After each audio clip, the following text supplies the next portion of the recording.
Hoy comenzaremos con este curso de psicoterapia de un curso de milagros. Leer un curso de milagros no significa ser un estudiante.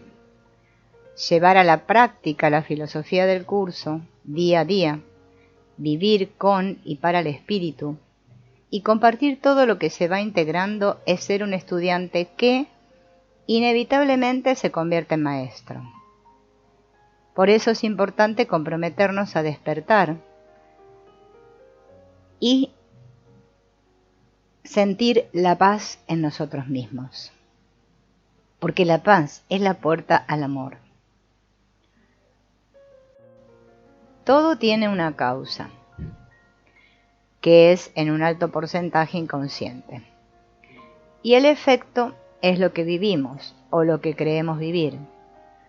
Por eso decimos que nuestra vida en realidad no es real, porque es el efecto de una causa. Pero nosotros nos fijamos solamente en el efecto, quedamos absortos en el efecto y no nos damos cuenta de que se nos está mostrando un espejo de algo que nuestro subconsciente está pendiente de liberar. ¿Para qué? Para conectar con la paz que ya somos, porque la paz es el objetivo de la experiencia humana. Recordemos lo que dice el curso en el capítulo 21. La proyección da lugar a la percepción. El mundo que ves se compone de aquello con lo que tú lo dotaste, nada más. Pero si bien no es nada más, tampoco es menos, por lo tanto es importante para ti. Es el testimonio de tu estado mental, la imagen externa de una condición interna. Tal como el hombre piense, así percibirá. No trates por lo tanto de cambiar el mundo, sino elige más bien cambiar de mentalidad acerca de él. La percepción es un resultado, no una causa. Creemos mucho en el efecto, nos identificamos con él, creyendo que es nuestra vida de verdad, y que nos quedan pocas opciones de cambiarlo. Probablemente nos resignamos a lo que vivimos, nos conformamos con lo que nos ha tocado. El efecto se muestra de muchas formas y nos aporta una variedad de emociones.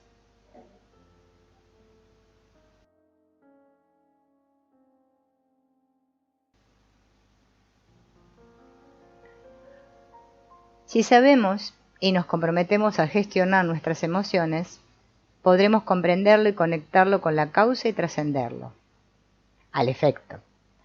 La incoherencia en todo esto es sentir que formamos parte de lo que vivimos, porque lo hacemos real, pero a la vez sentimos que estamos separados del exterior, como que el exterior nos ocurre a nosotros, somos el efecto del exterior. Él es el causante o activador de lo que nos pasa o de lo que sentimos. Evidentemente que el exterior es el activador de lo que hay en mi interior.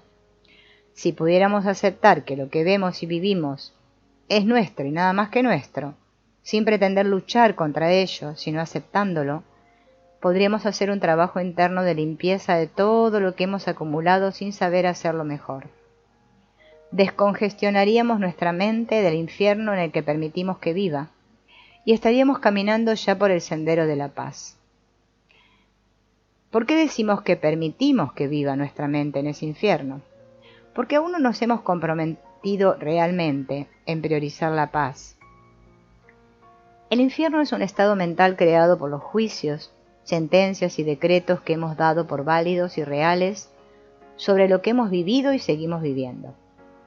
El cielo es el estado mental derivado de soltar el infierno y de entregar al amor todo lo creado desde el ego. Vivir este sueño desde el infierno mental nos da una visión totalmente deformada de lo vivido y nos impide evolucionar y madurar. Cuando aceptamos la expiación, que es el reto del curso de milagros, estaremos logrando esto. Deseamos que el mundo cambie para estar nosotros en paz y no entendemos que el mundo depende de nuestra paz mental. Queremos conseguir cosas para estar en paz y no entendemos que no lo atraemos o conseguimos fácilmente porque no estamos en paz. Por eso la prioridad tiene que ser la paz. Si nosotros priorizamos la paz mental, vamos a sentir la paz del espíritu y aprenderemos a fluir en el presente, conectando con nuestros recursos y potenciales, experimentando relaciones plenas y nutritivas. El curso es muy práctico. El libro de ejercicios nos ofrece una serie de lecciones que nos ayudan a experimentar los principios que se encuentran en el texto. La aplicación diaria de estos principios es un paso necesario para alcanzar el objetivo que el curso establece, el logro de la verdadera paz. Lo que tú eres, el tú real, es perfecto espíritu, pleno e inocente, y permanece en casa con Dios.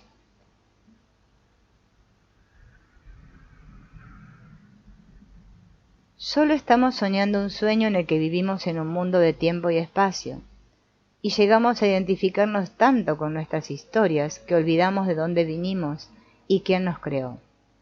Si Dios es amor perfecto, tú también lo eres, pues Él te creó a su semejanza.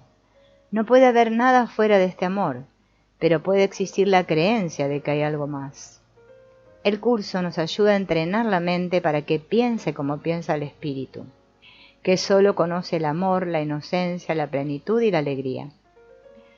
El Espíritu Santo ve nuestras ilusiones sin creer en ellas, por eso podemos confiar en que Él nos guiará hacia el mayor bien para todos los implicados en cualquier situación. Solo tenemos que pedirle ayuda. Aunque el curso usa terminología cristiana, recuerda bien que el curso no es una religión. Hace esto porque está dirigido a un público occidental. Dios es amor y es la única realidad. Esta idea quedó distorsionada por la idea que el ego nos contó de que nosotros nos separamos de Dios. Pero la historia del ego es mentira. Es necesario deshacer el ego para experimentar plenamente la verdadera naturaleza de la realidad. Una mente que está en paz no proyecta, sino que refleja lo que es: paz, amor y alegría. Como dice el capítulo 19, en la sección 4, en los obstáculos a la paz, el primer obstáculo que la paz debe salvar es tu deseo de deshacerte de ella, pues no puede extenderse a menos que la conserves. Tú eres el centro desde donde ella irradia hacia afuera, para invitar a otros a entrar. Pero ¿realmente queremos paz? ¿Podemos entender que el mundo está en nuestra mente? Es nuestra responsabilidad crear un mundo de paz en nuestra mente, recordando y respetando quiénes somos, con pensamientos compasivos hacia nosotros mismos, pues no lo hemos sabido hacer mejor, ni tampoco hoy lo podemos hacer mejor, y mañana estaremos haciendo lo que sabemos en ese momento. Desde ahí entenderemos que las mentes de los otros o de los demás, que son proyecciones de la nuestra propia, y así podremos empezar a dejar de juzgar al exterior y concentrarnos en nuestra propia evolución. El curso no coincide con otros sistemas de pensamiento, es un enfoque totalmente único, que adquiere pleno sentido al ensamblar las piezas del rompecabezas, siendo este ensamblaje un proceso que requiere tiempo. Cuando empiezas a ver el cuadro completo, el entendimiento retorna. Seguramente alguna vez te preguntaste, ¿encontraré la paz algún día? ¿Cuándo acabará este dolor? ¿Existe un final del sufrimiento? E incluso, ¿por qué hay tanto sufrimiento en el mundo? ¿Por qué la gente no puede simplemente llevarse bien? ¿Por qué no me llevo bien con mi pareja, mi amigo, mi hermano, mis padres, mis compañeros de trabajo? ¿Por qué ellos no pueden llevarse bien conmigo? ¿Qué está alimentando este enfado, resentimiento, tristeza o juicio? Todas estas preguntas son muy habituales y tienen respuesta. Es posible que no sea la respuesta que tú esperas, Pero te aseguro que al aceptarla experimentarás el tipo de paz que todos buscamos, la capacidad de estar en paz con independencia de las circunstancias. Igual de importante es conservar el sentido del humor, una cualidad del ser iluminado. Podemos tomarnos a nosotros mismos muy en serio y olvidarnos de reír, pero el proceso de deshacer el ego para experimentar el logro de la verdadera paz puede ser intenso, ya que nos pide cuestionar todos nuestros valores, y no es fácil dejar ir conceptos sobre nosotros mismos que consideramos muy importantes y reales. Precisamente por eso es necesario el humor. La mayoría de nosotros cometemos el error de buscar las respuestas a los problemas de la vida donde no pueden encontrarse, que es fuera de nosotros mismos. El curso nos explica que al percibir un mundo, el solo hecho de percibirlo nos atrapa en un sueño. En la realidad, oh Dios, no hay nada que percibir. El cielo, Dios, es la conciencia de la perfecta unidad. De modo que a decir verdad no hay nada fuera de nosotros. El mundo es una proyección procedente de la mente dividida que cree en la separación. Esto incluye todas las formas de vida en la Tierra y en el universo que hemos hecho reales, humanos, animales, plantas, etc. Lo que viene a continuación te puede resultar chocante. El curso dice, estás soñando continuamente. Lo único diferente entre los sueños que tienes cuando duermes y los que tienes cuando estás despierto es la forma que adoptan y eso es todo. Su contenido es el mismo. Constituyen tu protesta contra la realidad y tu idea fija y demente de que la puedes cambiar. Podemos pensar que la mente que parece estar dividida es de naturaleza triple, la mente errónea, la mente correcta y el tomador de decisiones que elige entre ambas. El curso también emplea la palabra ego para referirse a la parte errónea de la mente, la parte que cree estar separada de los demás y de Dios, y que a continuación representa esa separación. Podemos referirnos a la mente correcta como el Espíritu Santo, nuestro recuerdo de Dios, o la voz que habla por Dios. Podemos pensar en Jesús como el Espíritu Santo, puesto que ya despertó de su sueño de separación, de modo que usaremos su nombre y el del Espíritu Santo de manera intercambiable. Al elegir la parte correcta de la mente obtenemos paz, mientras que al elegir el ego sentimos dolor. El tomador de decisiones es lo que elige entre ambas en todo momento. Y aquello que elijas conformará tu experiencia, porque cada una te va a dar una versión distinta de la historia. El ego siempre busca el ataque, lo que hace el enfado y que esté justificado. El espíritu solo ve peticiones de amor o expresiones de amor. Si alguien te está pidiendo amor, lo cual se puede hacer de maneras muy distintas y despiadadas, la respuesta debería ser amor. Y por supuesto, si se está expresando amor, la respuesta es la misma, amor. Todos necesitamos que se nos anime a reforzar la idea de que siempre tenemos elección en cuanto a cómo interpretar lo que nos muestran los ojos del cuerpo. Estos planteamientos entrenan la mente para ayudarte a recordar que eres puro amor, porque así fue como fuiste creado. Si estás tratando de ser algo diferente, estás introduciendo el conflicto en tu vida de manera innecesaria. La parte práctica de esto, o cómo aplicarlo en tu vida, la iremos explicando a medida que avancemos.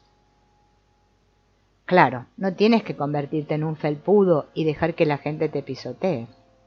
Tampoco significa que no cuides de ti mismo. Puedes hacer todas las cosas normales del mundo, pero con el espíritu como maestro en lugar del ego. Tu vida será más feliz a medida que practiques.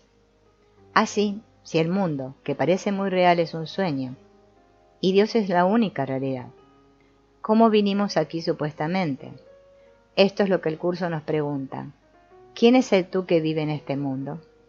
El espíritu es inmortal y la inmortalidad es un estado permanente.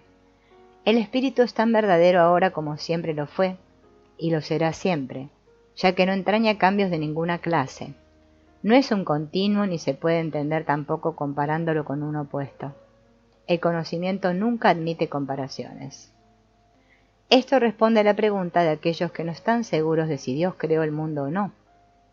En otras palabras, Dios no necesitaría experimentarse a sí mismo creando un mundo de dualidad, que es una idea popular en la nueva era, y esto haría que Dios, que es perfecto amor, lo transformaría en un Dios de mente. Pero el no dualismo puro significa que lo único que hay es Dios y no hay nada más. Y si Dios es la realidad absoluta, no puede haber nada más que se oponga a esta idea. Todo lo que vemos, sentimos y atraemos está mal interpretado, porque lo vemos, sentimos e interpretamos desde una mente distorsionada y dormida. Por eso es difícil que estemos en paz si no hay un compromiso en convencer y liberar a nuestra mente de que la separación nunca existió y que podemos vivir desde la parte de la mente que está despierta, la mente recta, para, desde esta mente recta, ir despertando a la que se cree dormida, mente errada. Como dice el curso en el capítulo 28, sección 6, la mente no puede atacar, pero puede forjar fantasías y ordenarle al cuerpo que las exteriorice. Quedar atrapados en alguna emoción, como la rabia, la vulnerabilidad, la impotencia, la culpa, el miedo, el estrés, proporciona a la mente egoica el material para revivir en la mente el recuerdo de estas situaciones pasadas, además de atraer experiencias que provoquen esa emoción una y otra vez. Recordemos que ni los pensamientos y sentimientos ni las consecuentes emociones se presentan aisladas, sino que se entremezclan unas con otras, formando una especie de telaraña. Por ejemplo, los celos son una mezcla de rabia y miedo que van a desembocar a su vez en tristeza o desesperanza. Cuando el miedo se apodera de nuestra mente, la imaginación empieza a producir multitud de posibilidades que nos situarán en una gran variedad de escenarios en los que nos imaginaremos humillados, juzgados, despreciados, pobres, hambrientos, amenazados, indefensos, enfermos, solos o muertos. Para la elaboración de pensamientos de miedo, el ego usa la negatividad. El pensamiento negativo representa un factor fundamental en la creación de todo tipo de miedos. Miedos abstractos y concretos, conscientes e inconscientes, clasificados y sin clasificar. Miedos aparentemente diferentes, pero que en realidad son diversos disfraces del siempre idéntico, auténtico Señor Miedo. Tenemos miedo a ser dañados, a no ser aceptados, a ser abandonados, a estar enfermos, a perder el trabajo, a que nos falte el dinero, la comida, el agua, a que nos roben. A veces el miedo a la carencia nos hace temer que nos falte algo. Entonces, cuando por fin lo tenemos, el miedo se transforma y se convierte en miedo a perder aquello que tenemos. Los que no tienen dinero tienen miedo a no tenerlo nunca, y los que no lo tienen alimentan el miedo a que se lo quiten o a que se les acabe. Tenemos miedo a que los hijos salgan, pero si no salen tenemos miedo de que no sean normales y queremos que salgan. Entonces cuando salen tenemos miedo a que les pase algo. Dirigidos por el ego, los seres humanos tenemos mucha experiencia en crearnos miedos gratuitos. Y es el miedo el que destruye nuestra paz mental y pone en peligro nuestro bienestar físico. Un miedo agudo y descontrolado nos puede hacer enfermar.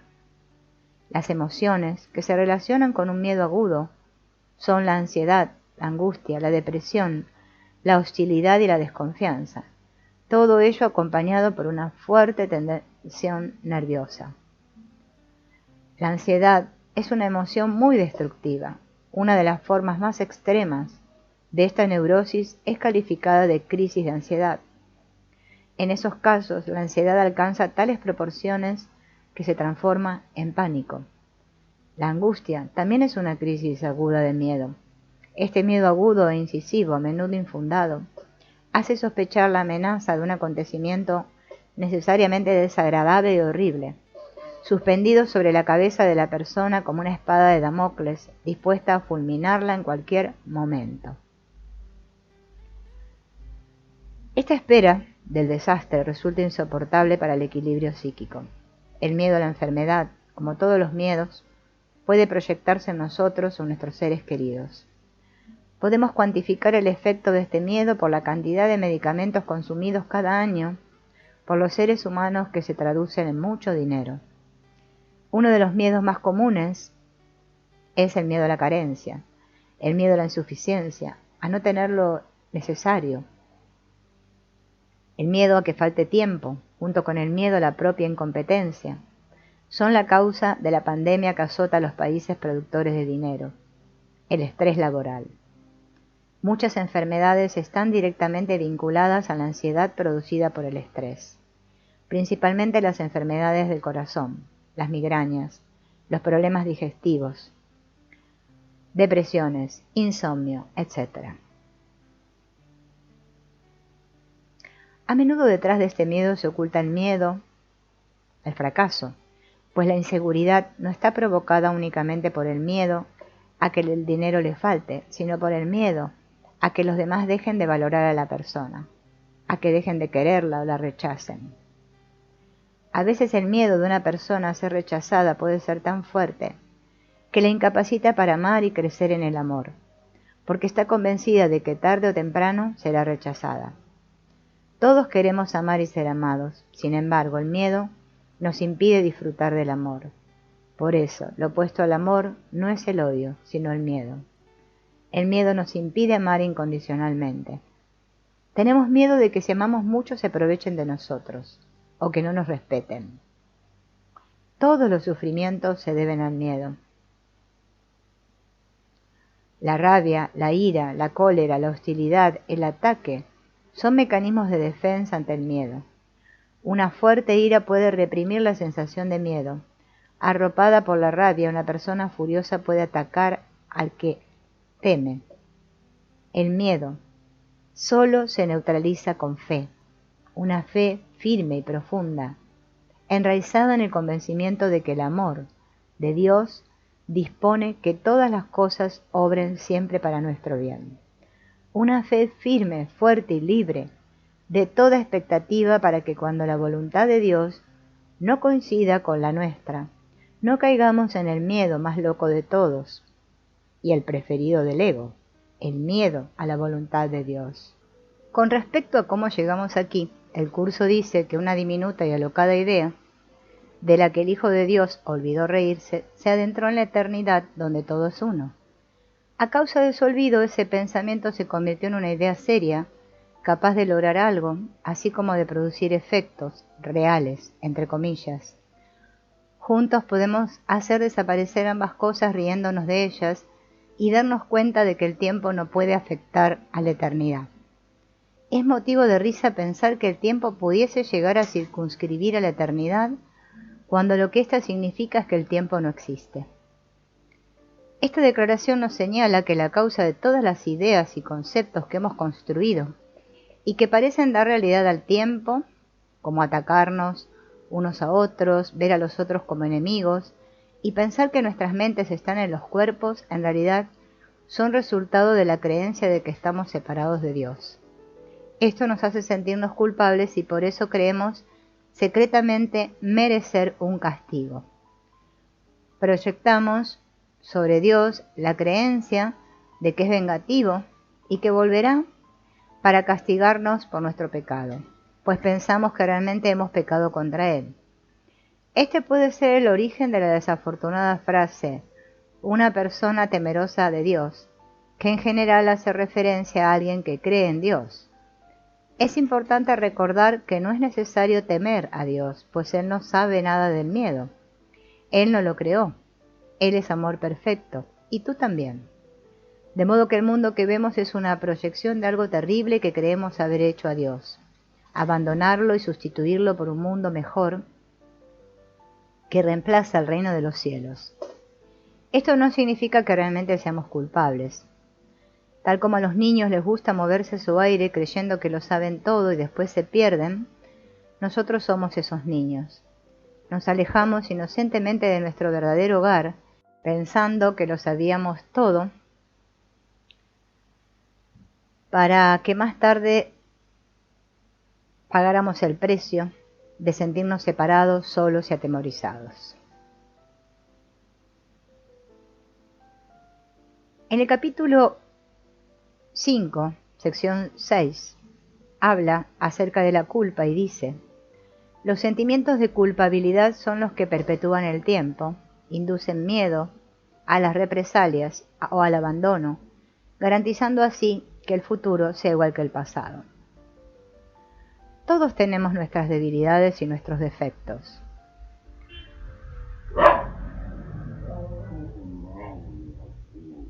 Mientras estemos sujetos al sueño de la separación, ningún ser humano encarnado es perfecto. A menudo cometemos actos que más tarde lamentamos o acogemos pensamientos que consideramos malos. Esto forma parte del proceso hacia el despertar.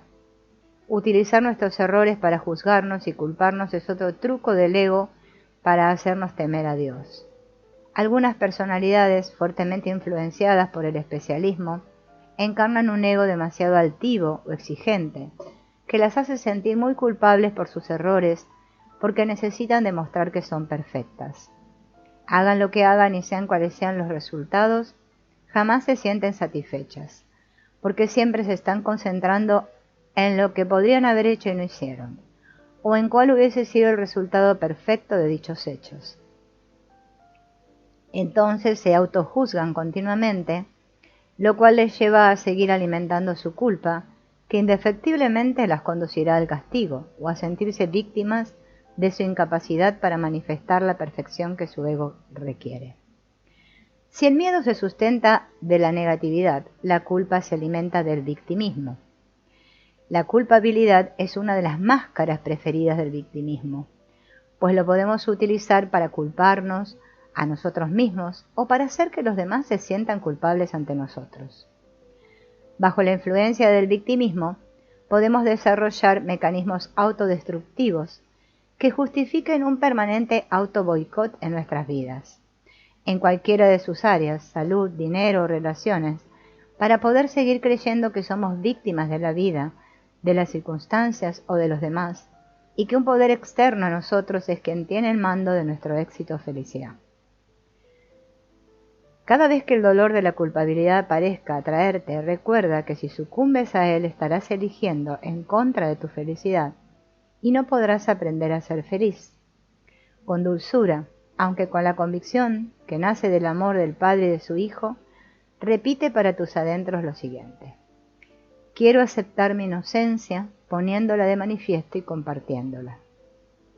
Como dice el capítulo 14, sección 3, si te sigues sintiendo culpable es porque tu ego sigue al mando, ya que solo el ego puede experimentar culpabilidad. El mundo está confundido respecto a la relación mente-cerebro. La mente no está en el cuerpo está en la mente, igual que la totalidad del sueño está en la mente del soñador. Esto incluye también el cerebro no piensa, tal como los ojos no ven y los oídos no oyen. Es la mente la que hace estas cosas usando el cuerpo como vehículo. Los órganos de nuestros cuerpos solo obedecen a la mente que los dirige. Cuando tú sueñas en la cama por la noche ves todo tipo de imágenes, pero no las estás viendo con los ojos del cuerpo porque están cerrados, estás viéndolas con tu mente. Podríamos decir lo mismo de los sentimientos o los efectos de nuestros sueños. Es la mente la que los siente. En lo relativo al curso, existe una tendencia a confundir niveles, porque está escrito en dos niveles: el nivel metafísico de la realidad y el nivel del mundo de la forma, el de nuestra experiencia.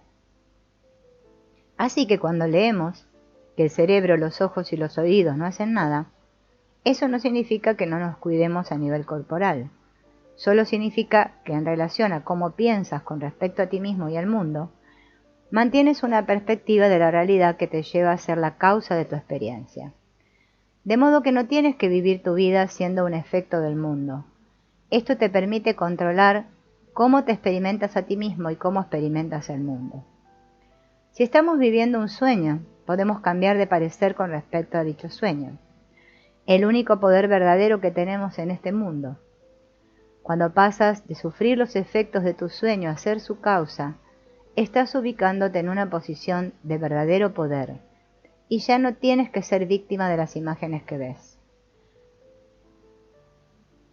Practica no dejar que nadie sea la causa de tu disgusto. Eso te debilita. Y tú, como hijo de Dios, no fuiste creado en la debilidad. La debilidad solo viene de la creencia de que eres diferente de Dios. El mundo no es el tomador de decisiones y no decide por ti. Tú eres el tomador de decisiones porque eres una mente y no un cuerpo. Así es como puedes vivir en un mundo de tiempo y espacio y no ser una víctima de lo que ves. Esto no significa que no debas sentir compasión y empatía por los que sufren, solo que no tienes que unirte a ellos en su dolor onírico, solo sentir solidaridad. Por otra parte, empatía es la capacidad de entender el dolor ajeno, pero sin apegarse personalmente a él. Y esto es una gran diferencia. Puedes hacerlo permaneciendo en tu mente recta lo mejor que puedas e interactuar con las personas recordando la verdad de tu unidad con Dios.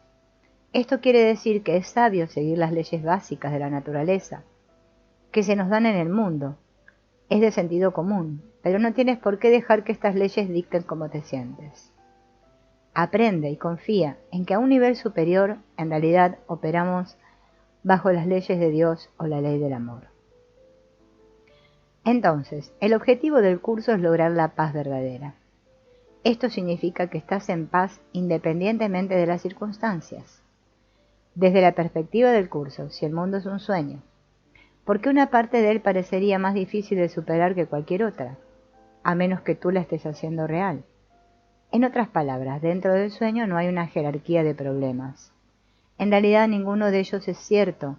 Surgen del único problema o carencia que tenemos de corregir, nuestra sensación de estar separados de Dios.